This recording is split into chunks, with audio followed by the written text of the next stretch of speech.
ఆయన భిక్షాటనకి వెడితే బ్రహ్మచారిగా ఒక పేద బ్రాహ్మణి చిట్ట చివరికి ఇంత గొప్ప బ్రహ్మచారి వచ్చాడు తేజోమూర్తిని ఆయన చేతిలో భిక్ష వేయడానికి కూడా ఏమీ లేక ద్వాదశి నాడు పారణ చేయడానికి అన్నం లభిస్తుందో లభించదో అని ఒక ఎండిపోయిన ఉసిరికాయ ఇంట్లో పెట్టుకుని ఆ ఉసిరికాయ ఒక్కటే వేయడానికి సిద్ధపడుతుంటే లక్ష్మీదేవిని ఉద్దేశించి స్తోత్రం చేశారు. చేస్తే లక్ష్మీదేవి నువ్వు అడిగితే ఇస్తాను,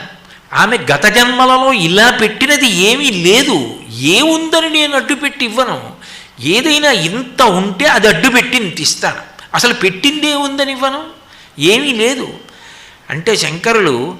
దుష్కర్మ ఘర్మమపనీయ చిరాయ దూరం నారాయణ ప్రవేణి నైనాంబువాహ అమ్మ ద్రవిణాంబుధార అని నువ్వు ఆమె యొక్క దుష్కర్మ గత జన్మ పాపం ఏదుందో దాన్ని నీ కడగంటి చూపుతో తొలగొట్టు.